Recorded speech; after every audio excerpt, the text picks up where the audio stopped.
di podcast Kotak Masuk. Kembangkan wawasan Dengan Canda. Anjay, akhirnya ketemu lagi sama lo Bro Niko. Setelah sekian lama ya. Kita kayaknya nih banyak bolong-bolongnya ya quarter ini ya. Dikit lah, nggak kayak musim lalu, Musim lalu. Season lalu. Tapi udah kita nih udah episode 89 loh bro.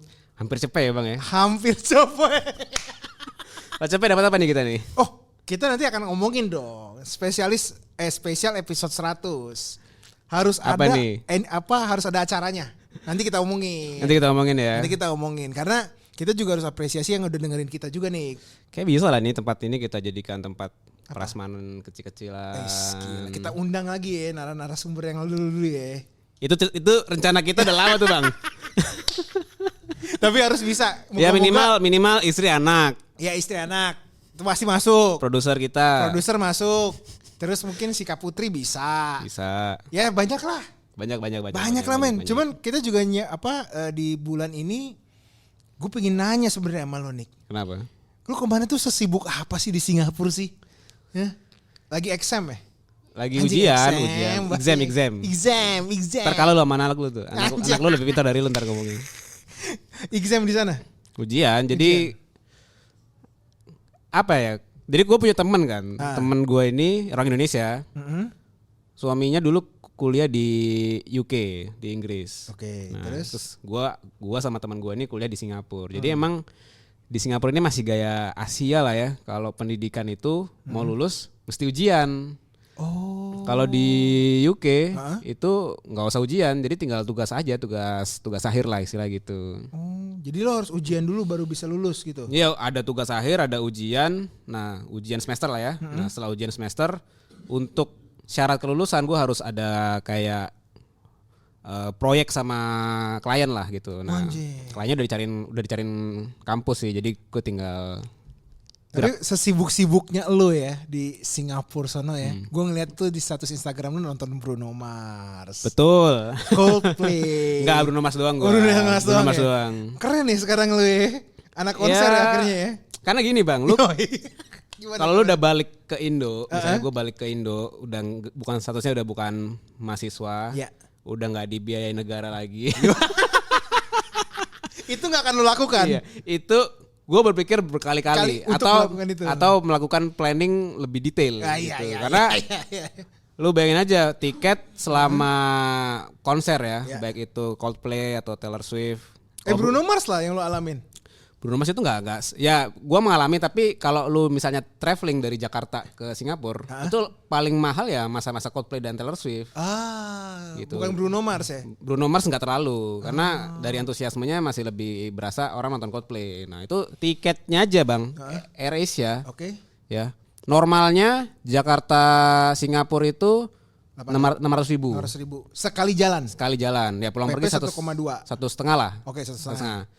Ini sekali jalan aja bisa 2 juta. Wanyer. Low cost airline loh, bisa 2 juta gitu. Gile. Pulang pergi bisa 4 juta lebih. Ya. Makanya mereka memanfaatkan konser F1 itu untuk meningkatkan pendapatan negara. Benar. Pantesan banyak di kita tuh jadi ngamuk-ngamuk ya. Benar. Nah, hotel itu normalnya satu malam yang agak mendingan lah ya 1 juta. Ya. Nah, kalau pas lagi rame bisa 2 juta. Cuman karena ini udah pernah kita bahas. Yang mau gue bahas kemarin pas nonton konser Bruno Mars, itu menarik itu enggak sih atmosfernya kalau Singapura itu di Singapura Dome atau di mana sih nih? Singapura National Stadium Singapura. Itu menarik banget gak sih, kayak lo semuanya juga teratur, atau experience kayak gimana sih yang lo dapat pas nonton Bruno Mars? Experience-nya, jadi kalau dari skala lah ya 1 sampai 10, ini 8,5. Ada kurangnya di mana nih kalau boleh tahu nih? Mungkin kenapa 8,5 dulu kali ya? 8,5. Jadi kalau dari sisi infrastruktur tuh emang udah nyaman banget sih bang. Kayak ibaratnya lu ngebayangin gini, GBK itu dikepung sama transportasi umum. Keren dong bro. Kalau sekarang kan GBK lu kalau mau ke GBK naik MRT ya kan. Dari sini kan lu turun jalan di dulu tuh Bundaran Senayan atau di mana? Istora Mandiri Nah, turun. Lu kan jalan kaki kan, jalan kakinya bisa mungkin berapa? 1 kilo? Oh lebih 2 kilometer, 2,5 kilo. 2,5 kilo. Nah, ini paling 500 meter udah nyampe ke stasiun MRT.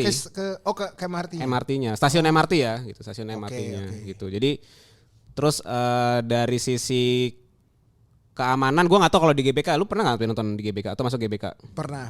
Nah kalau pakai tiketnya scan atau scan ada mesin scannya atau di scan manual ya, di contoh tempat mungkin gitu? Istora Senayan Komodo Menoy lah.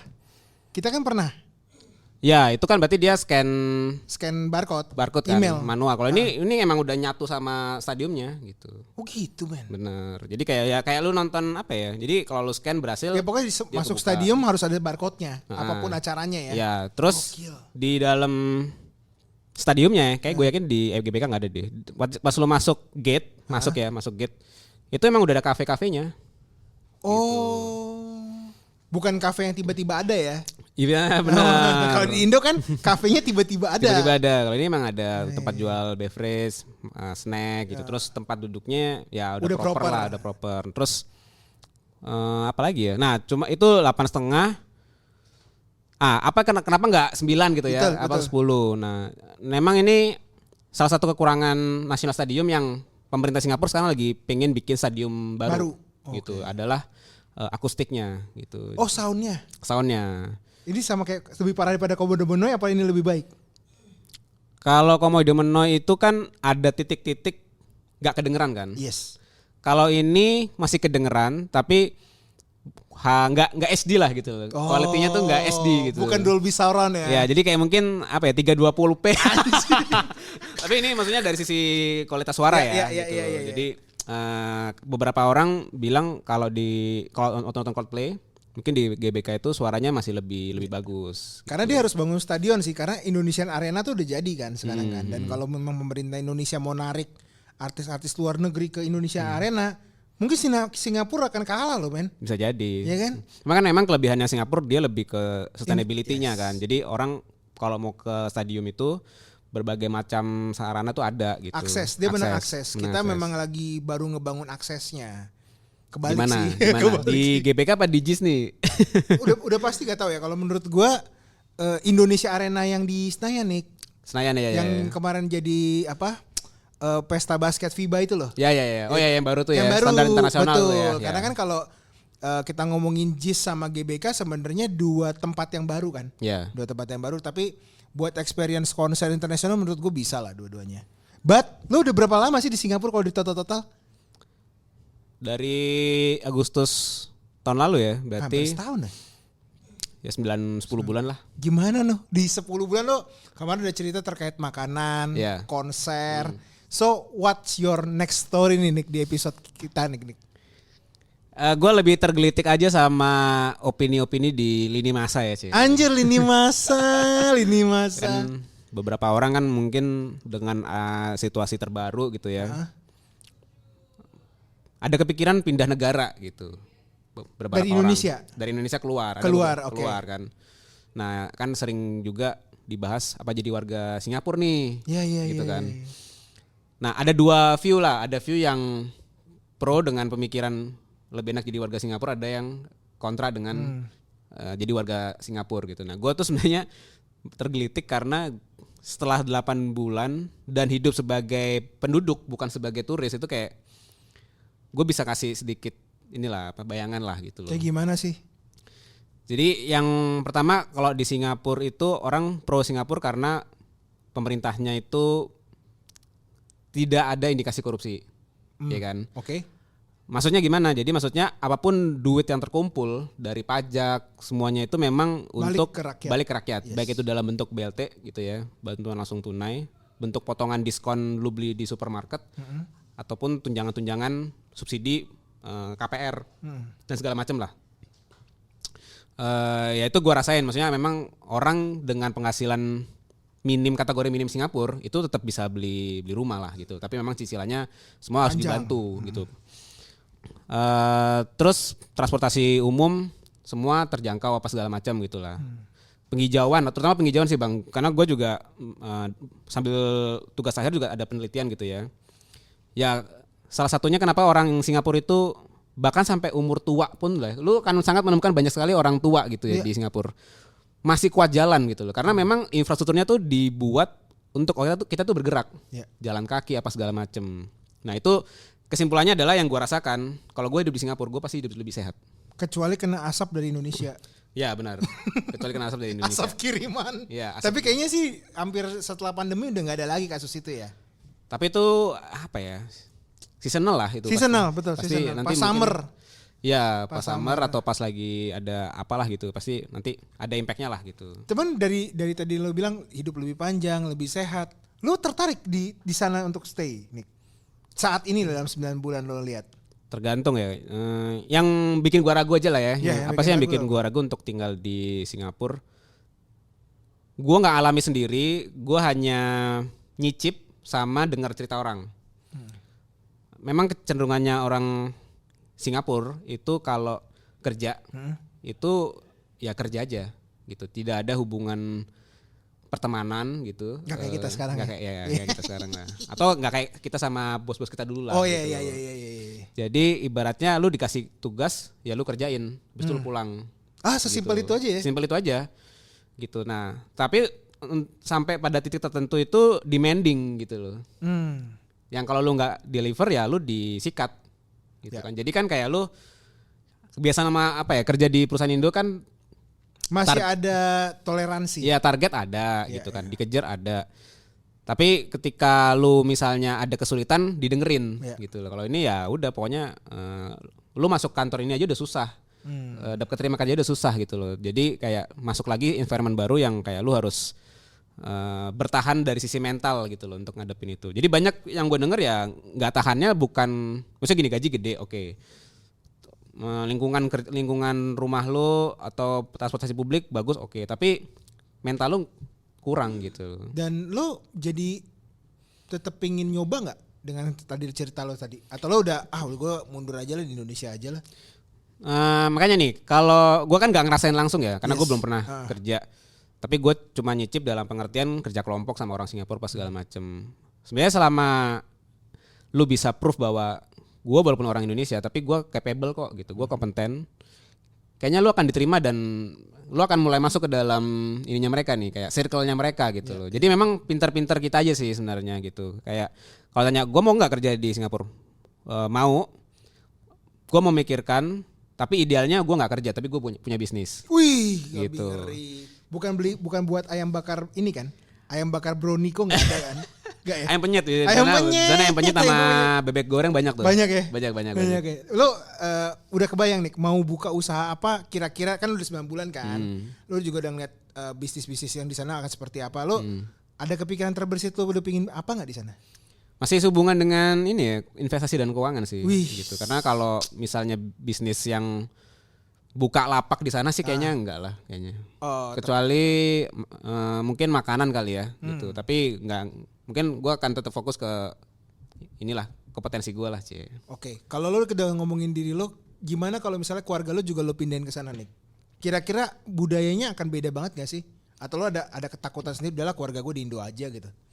Enggak sih, karena waktu pengalaman kemarin kan gue sempat ngajak istri sama anak tinggal seminggu 2 minggu. Kebetulan memang tetangga kami itu sebelah kiri sampai ujung itu memang orang Melayu. Jadi sebenarnya nggak terlalu matters gitu. Mungkin kalau gua masuk ke environment yang banyak orang turunan Chinese-nya mungkin bisa beda lagi gitu. Karena di Singapura kan memang 80% kan memang turunan Chinese kan. Jadi kebalik nih. Nah, tapi karena gua hidup di lingkungan yang ada culture Melayunya, jadi gue masih kayak ngerasa oke lah gitu.